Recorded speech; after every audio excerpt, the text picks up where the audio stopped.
Jadi pada tanggal 15 November, influencer CB mengupload bakery ini katanya yang terkenal ya memberikan nastar busuk kepada panti asuhan. Berapa lossnya Ibu terjadi gara-gara posting CB ini? Betul nggak? Drop 30%. 30%. Oke.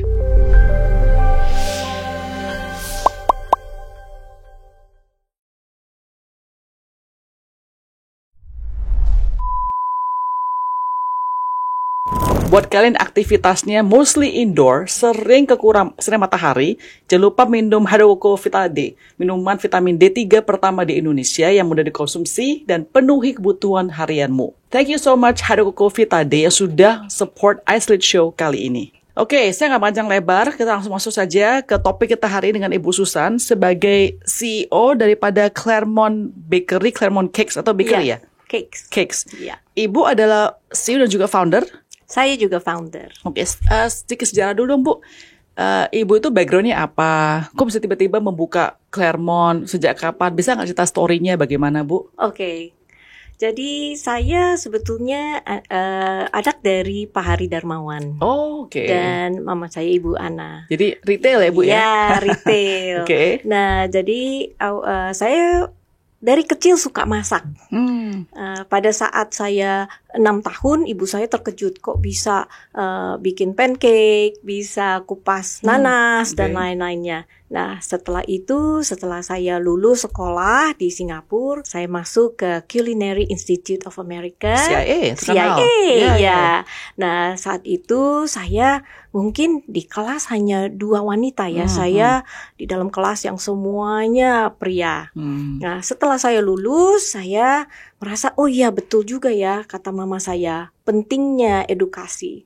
Saya apply ke universitas, ke Cornell University. Saya ambil jurusan perhotelan gitu. Okay. Nah, setelah lulus saya balik karena papa saya foundernya Matahari, ya saya belajar di sana.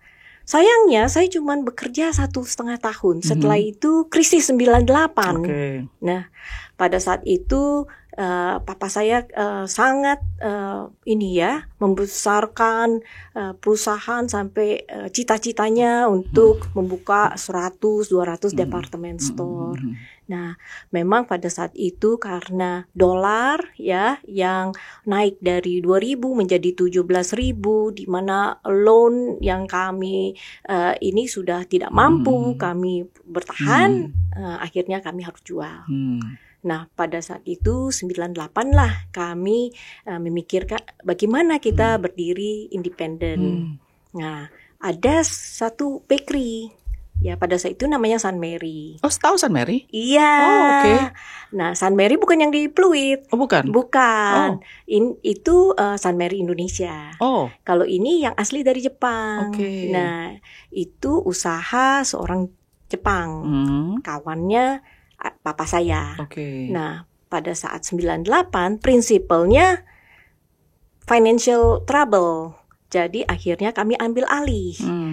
Tapi karena mereknya sudah terregistrasi, maka kita harus ganti nama. Nah, saya cari yang ya berbau-bau Prancis lah supaya ya lebih internasional. Jadi itu saat itulah bikin Claremont. Oke, I see, interesting. Yeah. Oke, jadi berarti tahun 98 sampai 1 udah berapa tahun dah? Udah 30 tahun lah deh. Iya, hampir 27 tahun lah. Iya, hampir 30 tahun. Ya. Ibu, jadi dulu itu founder sendirian atau ada papa yang bantu juga, atau mungkin dulu setelah nikah suami, atau ibu dari awal mau sendirian? Sebetulnya suami saya, ya papa saya ya bantu saya pinjam uang, financing, tapi suami saya yang membantu ya legal dan semuanya. Saya saat itu yang menghandle operations, kitchen dan lain-lainnya. Resepnya dari kalian atau dari Jepang itu? Semuanya dari saya karena apa yang dari Jepang itu tidak cocok untuk lokal. Jadi saya harus kembangkan lagi. Gitu. Jadi bisnis Claremont sudah 27 tahun. Sekarang tuh udah berapa banyak tokonya, Bu? Iya, kami masih kecil sebetulnya, hanya 10 toko. Ya, saya pivot ya dari bakery, sebetulnya kami ingin fokus pada cake. Cakes, oke. Dan gifts dan cookies. Nah, saat itu kan anak saya juga masih kecil-kecil, jadi saya juga tidak ingin membesarkan perusahaan seperti papa saya ya.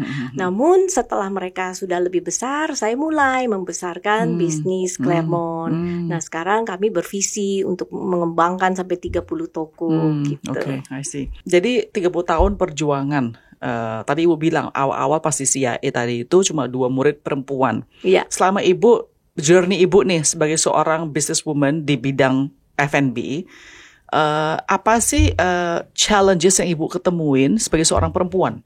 Challengesnya udah pasti pada saat kita punya anak, membagi waktu untuk memberikan atensi yang cukup ya kepada anak-anak dan juga merintis usaha. Karena saya memang passionnya di cooking dan lain-lainnya, banyak sekali aspek bisnis yang harus saya belajar sendiri. Dari finance, accounting, system, procedure. Itu jatuh bangunnya luar biasa. Apalagi tentang internal control dan lain-lainnya. Itu yang menurut saya aspek yang saya harus belajar. Tapi laki-laki, contohnya teman-teman atau peers kalian yang laki-laki itu, apakah ada kayak meng-undermine Ibu kayaknya, ini perempuan, mestinya di dapur saja, jangan jadi businesswoman-nya. Setahu saya, tapi saya bisa salah ya. Terutama zaman-zaman dulu itu banyak bakery itu dimiliki oleh businessman. Iya, Tetapi betul. kalau bisnis perempuan-perempuannya biasanya kan adalah home industry yang bikin dari rumah dan lain sebagainya. Iya. Jadi Ibu ada nggak sih di undermine sama sesama businessman gitu? Kalau sesama businessman tidak. Ya. Papa saya itu tidak pandang bulu, ya. Mau perempuan, laki-laki, you harus bisa Kerja, bisnis dan you harus kerja dan bisa bangun dari nol. Karena mungkin saya juga terinspirasi ya, mereka juga bangun bisnis dari nol. Kami dari besarnya di ruko kecil, di Mickey Mouse ya. Jadi saya terinspirasi bahwa harus ada fighting spirit untuk bangun bisnis. Ya. Ibu satu orang perempuan saja atau di keluarga Pak Hari itu ada beberapa anaknya? Saya nomor 3. Terus yang lain laki atau perempuan? Yang paling besar kakak saya perempuan. Setelah itu kakak saya satu lagi yang laki-laki, saya yang ketiga. Jadi 3 anak ya? Sebetulnya ada keempat. Saya masih ada adik. Iya. Adik perempuan atau laki? Laki. Jadi 2 laki 2 perempuan ya? Iya, betul. Alright. Nah, mungkin saya tanya Ibu ya, kalau saya ingat nih, zaman-zaman dulu pas yang masih Matahari tahun 98 kayak begitu, itu kan beda sekali F&B marketnya sama sekarang ya Bu ya, iya, benar kan? Betul. Dulu kan dia sangat, yaudah tipe bakery begitu saja ya. Betul. Sekarang kan benar-benar banyaknya setengah mati dan macam-macam dan yang trending viral dari Korea, Jepang dan lain sebagainya. Betul. Pertama-tama dulu dan juga bahkan pemakaian daripada social media sama sudah pas tahun dulu ya kan. Nah, zaman dulu nih sebelum ada social media begitu populer, sebelum ada namanya influencer, food blogger dan lain sebagainya. Bagaimana sih Ibu dan PT Claremont ini marketing produk-produk kalian? Gimana cara marketingnya? Dari apa formatnya? Wah, kalau zaman dulu kuno sekali. Satu, kita pakai majalah komunitas gitu kan. Majalah itu yang kayak ada majalahnya gitu. Iya, begitu. Kita pasang iklan. Setelah itu kita pakai flyer, membagikan di kerumahan. Kalau sekarang kan perumahan udah nggak boleh. Yes. Terus kita juga beli session di radio station 2 bulan, 3 bulan. Terus zaman dulu kita approach magazine gitu. Nah, kan sekarang udah berbeda nih Bu. Harus semua social media. Iya, betul. Bagaimana Claremont mengadopsi pindah ke digital dengan social media tersebut untuk marketingnya? Ya, itu juga saya masih sambil belajar. Udah pasti budget kita beralih ya. Kalau dulu kita pakai agency untuk ini, sekarang kita beralih untuk merekrut spesialis. Spesialis content creator, investasi lighting, investasi kamera gitu ya. Dan juga budget untuk studio. Kalau ada klien Ibu yang komplain, caranya bagaimana channelnya? Oh, itu kita masih pakai cara biasa. Mereka menyampaikan keluhannya face to face atau datang ke tokonya. Iya, datang ke tokonya, Okay. menunjukkan produk kami. Mungkin ada yang komplain meleleh di jalan, atau karena diantar oleh dia berantakan. Itu kami tangani dengan penggantian. Jadi real gitu. Jadi zaman dulu masih face to face banget face ya Bu ya. Face to face kita kenal customernya, ada form yang harus diisi. Setelah itu ada mungkin kita investigasi ini penyebabnya apa gitu. Jadi real. Dan sekarang sudah pasti orang bisa langsung kritik di social media. Kadang-kadang juga kritiknya nggak kepada Claremont langsung, tapi kepada netizen secara keseluruhan kan. Betul. Nah, Ibu sebagai seorang, saya tanda kutipin loh ya, businesswoman yang dari zaman dulu, zaman now. Bagaimana nih Ibu melihat, wah perbedaannya zaman dulu sama zaman sekarang, di mana kalau sedikit berita jelek aja bisa langsung cecep padahal belum diverifikasi kebenarannya. Bagaimana respons Ibu begitu? Wah, shock. Benar-benar saya shock, dan terus terang saya underestimate the power of netizen. Mungkin saya boleh backtrack dulu nggak? Takutnya ada orang belum tahu kasusnya apa.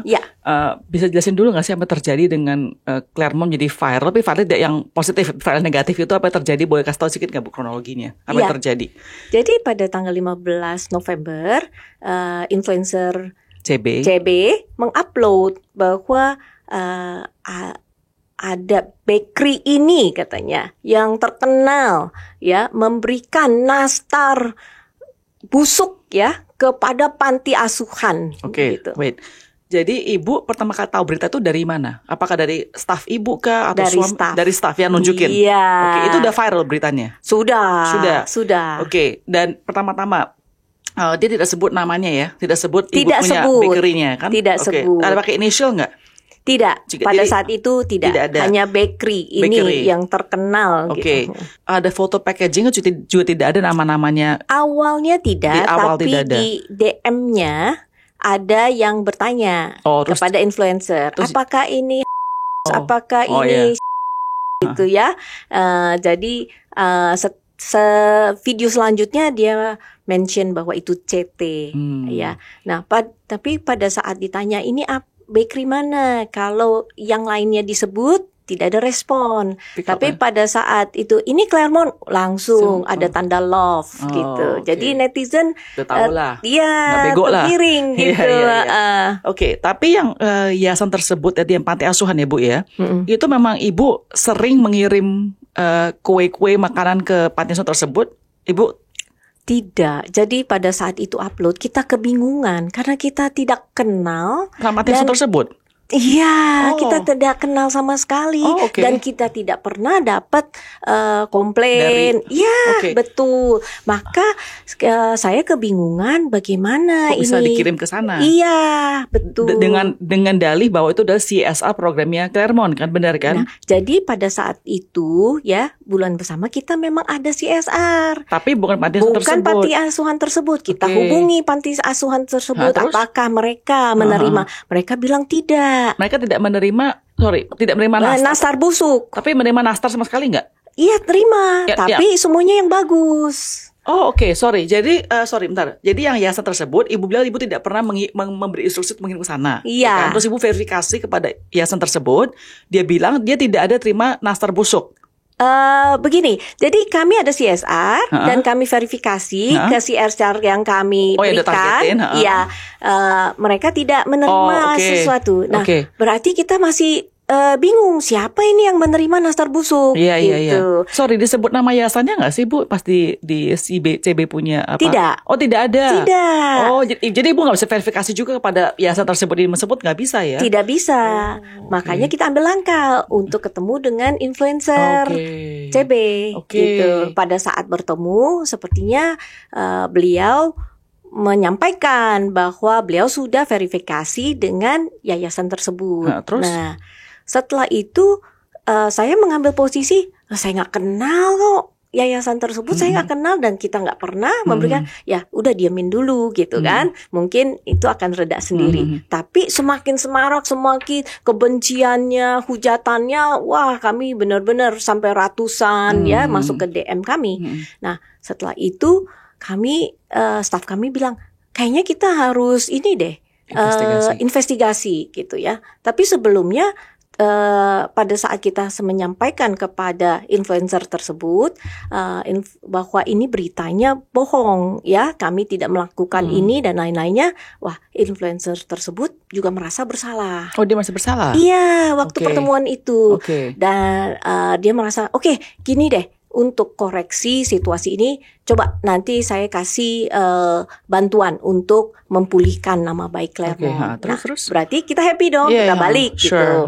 Nah, tapi setelah itu kami dapat penawaran ya untuk consultant fee 600 juta dengan diskon 350. Nah, staf saya mengatakan bahwa CB ingin memulihkan nama baik kami. Tapi gitu. Dengan biaya tersebut, dengan syarat bahwa kita harus melakukan bla bla bla bla bla ya, baru videonya akan di take down gitu. Oh, sorry. Jadi bahkan pas dia merasa bersalah, dia tidak pernah meng-offer untuk take down videonya. Padahal itu udah tidak nyata begitu. Betul. Sampai sekarang video masih ada nggak sih? Atau udah di take down? Sudah di take down. Wait. Saya mau muter balik Ibu ya. Jadi kan kasusnya adalah, setahu saya bahwa CB itu dapat informasi dari seorang namanya R. Iya, urutan kejadiannya begini, kami bertemu, terus dia kasih penawaran. Setelah itu kami merasa ini tidak masuk akal. Tim kami merasa bahwa kami bertanggung jawab untuk memberi klarifikasi kepada netizen. Nah, tim kami mengunjungi panti asuhan yang disebut oleh CB. Ya, setelah itu kami minta bukti-buktinya. Nah, muncullah bukti screenshot, WhatsApp dan lain-lainnya bahwa yang memberikan kepada mereka dan atau R itu menulis bahwa dia adalah karyawan Claremont. Padahal bukan. Dia bukan udah dipecat atau karena memang, tapi sebelumnya karyawannya Claremont kan? Ya, jadi gini, si R ini sebetulnya adalah karyawan dari vendor Claremont. Vendor maintenance. Jadi dibayar sama vendor tersebut dong, mau sama-sama ibu dong. Iya, betul. Outsource kan berarti. Iya. Terus? Namun karena si R ini melakukan fraud sebesar ratusan juta ya, dan saya ikut dalam memberikan semua bukti-bukti dan pelaporan kepada polisi. Sorry. Penggelapan tersebut kan bukan di perusahaan ibu dong. Bukan. Kan di perusahaan vendor tersebut. Bukan. Tapi kami memberikan bukti-bukti. Untuk mendukung vendor tersebut. Iya, betul. Karena kan ada kaitan juga. Jadi kami yang memberikan bukti-bukti gitu. Terus? Nah, jadi laporan tersebut kan sudah terlapor gitu. Nah, saya kurang tahu apa motif dia. Tapi adalah bisikan bahwa ingin kami pelaporan itu ingin dicabut atau bagaimana, saya kurang tahu. Tapi hantamannya atau serangan kepada kami berupa ini gitu. Jadi si R ini bukan karyawannya Claremont, tetapi outsourcing dari employee pada outsourcing perusahaan ibu. Betul. Dia melakukan penggelapan di perusahaan itu, bukan perusahaan ibu. Bukan. Ibu memberikan data support to vendor tersebut. Karena itu adalah partnernya ibu, benar ya. Jadi R memutuskan untuk berbalas dendam kayaknya, di mana dia mengirimkan barang yang dari Claremont kepada yayasan tidak ada, bahkan ibu suruh kerjakan hal tersebut. Jadi inisiatifnya dia sendiri. Iya, betul. Tetapi yang dia kirim itu apakah benar jurus atau masih benar sebetulnya kondisinya? Nah, itu memang ada fotonya. Nastar busuk. Jadi dia sengaja bikin yang udah kadaluarsa dikirim berarti dong. Iya. Nah, jadi berita ini kan di November 2024. Sedangkan bukti dari yayasan tersebut itu di 2023 April gitu. Jadi terus akhirnya benarkah bahwa si R kontak si CB ini? Nah, itu kami tidak ada bukti, buktinya. Tapi dugaan kami. Dugaan saja ya? Iya. Tapi kan karena kan nggak mungkin, karena katanya yayasan dia sudah nggak masalah gitu, bahwa dia sudah menyampaikan ke si R ada nastar yang busuk ya, dan setelah itu udah selesai gitu. Nah, jadi udah pasti yang memberikan informasi kepada influencer itu bukan panti asuhan, tapi ada seseorang yang kami tidak ada bukti. Tapi kemungkinan gitu. Tapi kasus itu terjadi tahun 2023 ya Bu ya? Iya. Bukan 2024 ini ya? Bukan gitu. Jadi nggak mungkin kan tahun 2023 CB kerjasama sama R untuk menggodok ini story, bukan, nggak mungkin demikian kan? Oke, got it. Gitu. Oke, jadi kan tadi bilang terakhir Ibu bilang kasih penawaran, Ibu kayaknya nggak mungkin kata terlalu mahal.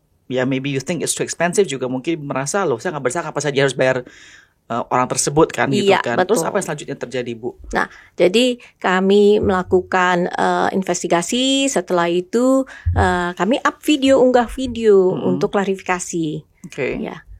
Yang kami berharap adalah netizen melihat bukti-bukti, karena awalnya kami memberi klarifikasi berupa surat, ya, yang kami posting di TikTok dan Instagram. Tapi banyak orang yang tidak mengerti gitu, ya. Jadi kami unggah video klarifikasi. Namun setelah video, wah, lebih banyak lagi kebencian terhadap kami. Oke. Jadi powernya influence CB ini sangat luar biasa ya? Luar biasa. By the way, saya pernah interview CB di posisi yang sama seperti hari ini. Tapi ini jauh sebelum. Betul. Pas ya tinju dan lain sebagainya. Oke. Dari jadi kan Ibu bilang oke, nggak berhasil nih karena Ibu mencoba klarifikasi, tapi juga tidak mendengarkan, tidak tahu dan lain sebagainya. So what was next? Jadi kami juga bingung bagaimana ini ya, kami ingin memberi klarifikasi, apa kita memberi klarifikasi kedua kali gitu kan? Tapi tim saya bilang ini sekali aja, kebenciannya dan hujatannya semakin semarak. Sepertinya kita tidak perlu deh mengunggah yang kedua kali, karena mungkin ini menunjukkan bahwa CB itu memberikan berita yang tidak benar gitu. Jadi kami merasa ya udah kita diam aja, dan saya punya teman yang mengatakan wah ini adalah penyebaran berita bohong, ini harus kita laporkan. Maka saya ambil langkah untuk lapor, membuat laporan polisi. Terus sekarang kasusnya bagaimana, Bu? Nah, jadi kasus ini kita sudah dipanggil oleh polisi, kita sudah bertemu untuk perdamaian. Nah, penjelasan dari CB bahwa CB sebetulnya sudah mengetahui bahwa berita itu adalah berita yang nggak benar dari awal pertemuan dengan staf kami. Karena CB merasa bersalah, maka CB ingin memulihkan nama baik kami dengan penawaran consultation fee, dan beliau mengatakan nggak happy karena kita tidak respon. Jadi karena itulah dia menambahkan posting yang lain-lainnya. Yang attack. Iya, betul. Nah, sebetulnya saya merasa saya sangat appreciate karena CB langsung membuat video permohonan maaf, dan kami juga sangat happy. Tapi setelah dia unggahkan video permohonan maaf, netizen tuh banyak yang bingung juga. Dan pemulihan sales kami juga belum terlalu kelihatan. Saya tahu dulu bentar. Berapa loss yang Ibu terjadi gara-gara posting CB ini? Nah, jadi loss kami itu dimulai dari November. Setelah dia unggah langsung, itu menjadi berita yang luar biasa. Berapa persen drop? Drop 30%. Oke, alright, terus? Nah, jadi karena itu terjadi, jadi kita terus proses ke hukum. Pada pertemuan tersebut, CB mengatakan bahwa kalau saya sih dilapor LP udah sering katanya, tapi tidak pernah ada yang menunjukkan kerugian. Nah, kami menunjukkan karena sehari setelah itu banyak sekali langsung, dan high season kami juga terdampak. Gitu. Natal ya? Iya, betul. Oke, terus sekarang jadi apa? Kan dia kan udah tulis videonya, tapi Ibu tidak terima dengan video tersebut. Sudah terima. Tapi permohonan maafnya sudah kami terima. Tapi namun dalam perdamaian ini kita harus menunjukkan bahwa kita tuh mengalami kerugian yang luar biasa. Kerugian ini berupa bukan saja sales, tapi nama baik kami rusak. Dan ada customer yang sudah pesan menyatakan bahwa bukannya saya nggak suka produknya, tapi mohon maaf karena ini untuk pemberian maka harus cancel. Ada yang sudah bayar malah dikembalikan barangnya. Ada yang telepon cek setelah itu tidak memesan lagi dan lain. Jadi nama baik kami yang rusak itu. Makanya saya somasi, Bu, setahu saya. Iya, sekarang kami lagi proses sesuai dengan peraturan hukum. Ya, ada undang-undang ITE yang ada hukum terhadap yang menyebarkan berita bohong yang mengakibatkan kebencian dan juga rusuh inilah ya, keresahan dan lain-lainnya. Itu kami sedang proses gitu. Dan apa yang Ibu inginkan betulnya dari CB ini sekarang? Sebetulnya saya terkejut sekali waktu dia unggah video permohonan maaf. Menurut saya seharusnya dia sudah mengerti ya bahwa ini adalah salah. Tapi pada saat mediasi, beliau masih merasa bahwa ini sebenarnya misunderstanding gitu, kesalahpahaman gitu. Jadi menurut saya, wah ini gimana ya? Maksudnya kita menderita loh. Kita sudah lost sales, barang kami segudang tidak terjual, terus kita dihujat, dibenci ya, sampai cash flow kami terdampak, untuk gajian sampai kita juga worry ya, tidak cukup cash flow-nya, sedangkan kita ada loan yang jatuh tempo. Jadi saya sebetulnya ingin menyampaikan bahwa food blogger ini mungkin iseng-iseng ya, kadang-kadang iseng atau tidak memikir jauh ya, dampaknya apa, tujuannya adalah membuat satu sensational news gitu ya, tapi dampaknya itu nggak bisa, besar sekali ya untuk negara kita. Jadi sebelum saya dipanggil polisi, wah saya itu dapat DM ratusan yang mendukung saya untuk proses lanjut, jangan damai. Saya pikir, wah berarti bukan saya saja dong. Beberapa korban juga bertemu dengan kami, saya baru paham, oh semuanya berbayar toh, cuma saya sendiri yang tidak berbayar. Nah mungkin itulah yang saya ingin share dalam podcast ini, bahwa kita berbisnis itu harus berani. Ya, kalau kita benar, kita melakukan yang benar, dan kita nggak usah takut untuk membuat laporan polisi dan ya memegang posisi kita yang benar gitu. Namun kalau memang seorang merchant melakukan yang salah, menurut saya hukumannya tidak perlu sampai selevel itu, tidak sebanding dengan kesalahannya. Mungkin ada benang atau apa di food, tapi kalau langsung diviralkan, menurut saya itu kurang fair ya, karena bisnis itu kan penting untuk negara. Benar ya Bu, bahwa saya baca news tapi saya nggak tahu ini benar apa nggak benar. Ibu katanya somasi di 50M, benar nggak sih itu? Oh bukan. Itu 5M. 5M. Oh 5M doang saja. Iya. Okay. Dan ya kalau dia 5 klien juga udah dapetin uangnya. Iya betul. 5M, tapi ada saya baca netizen bilang ini, Ibu Susan juga Tata juga meras si CB juga, Ibu Susan juga sih jangan simpatik, ada yang ngomong kayak begitu netizen. Nah, Ibu responsnya bagaimana?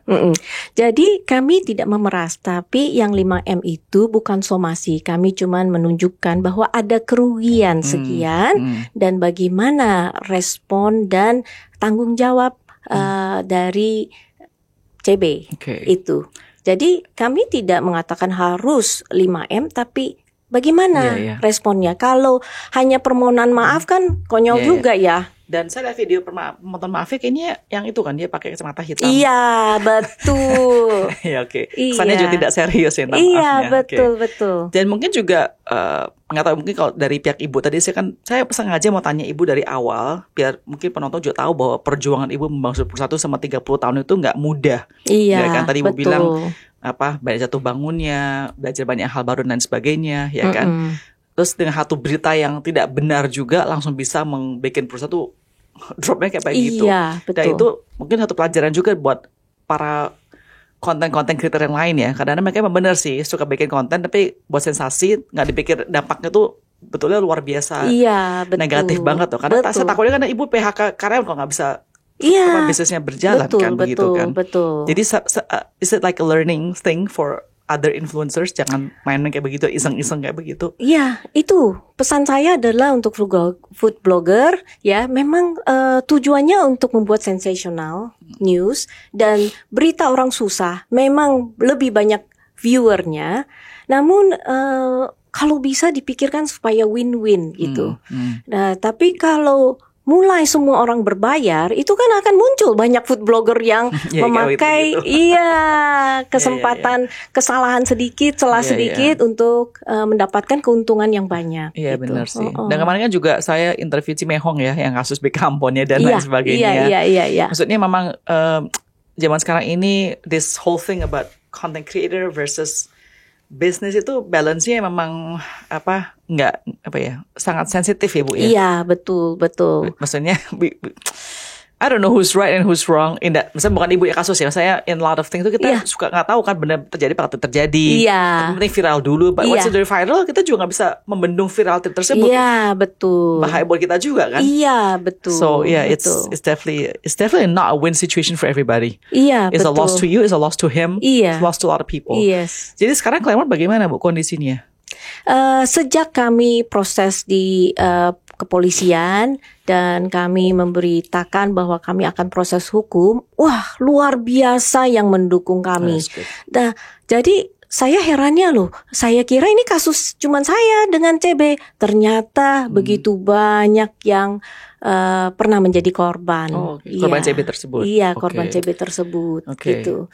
Jadi ya kepercayaan terhadap Claremont sudah pulih ya, setahap, selangkah demi selangkah. Tapi kalau kita bilang pulih 100%, ya pastilah masih ada yang masih wait and see atau bagaimana gitu. Dalam Ibu 30 tahun berkarir di bakery ini, apakah ini challenge yang terbesar Ibu pernah hadapin? Bisa dikatakan kalau terbesar tidak ya, tetapi menurut saya ini salah satu yang very new dan cukup besar. Iya. Alright. Tapi Ibu semoga bisa memulihkan Ibu kan tadi Ibu bilang Ibu belajar dari Pak Hari ya. Iya. Gigih, betul. fighting spirit ya. So betul. I hope you'll be able to overcome this. Iya, pasti bisa. Last question Bu. Apakah sekarang Ibu kapok nih mencari atau kerjasama dengan influencer karena gara-gara kasus ini saya udahlah gue gak mau sama influencer semua, gue udah capek, mereka takutnya bohong dan lain sebagainya. Ibu kapok gak sih dengan hal-hal beginian? Saya merasa tidak, karena CB ini sebetulnya very special. Dia ingin mendapatkan banyak follower. Jadi sebetulnya saya rasa beliau melakukan ini tidak dengan pikiran yang lebih dalam. Iya. Ya, tujuannya adalah membuat sesuatu yang sensasional. Tujuannya untuk memperbaiki F&B. Tetapi posisi dia itu akan semakin lemah kalau tidak verifikasi, tidak melakukan verifikasi berita tersebut. Nah, negara kita kan ada hukumnya. Jadi kalau food blogger ingin mendapatkan informasi-informasi seperti ini tanpa verifikasi, ya akan dikenakan hukum. Tapi ada salahnya netizen juga gak sih Bu, yang gampang kegiring opini gitu loh. Maksudnya netizen juga kadang-kadang saya perhatikan juga memang kalau misalnya semua lagi jagain orang ini pasti dia salah. Ya. Kayak critical think-nya juga nggak ada gitu loh Bu. Nah, tapi kan kita nggak bisa mempengaruhi dia itu. Jadi menurut saya kalau kita sudah tahu netizen begini, ya apa yang kita unggah itu harus kita pikirkan dulu gitu. Jangan kapok Ibu ya. Saya juga influencer kok. Ibu bapak kayak saya. Thank you so much ya Bu ya. Nice to meet you. Again semoga semuanya bisa ada jalan luarnya Ibu ya. Iya, yang semoga. Sukses buat Claremont ya Bu. Thank you so much. Thank you so much.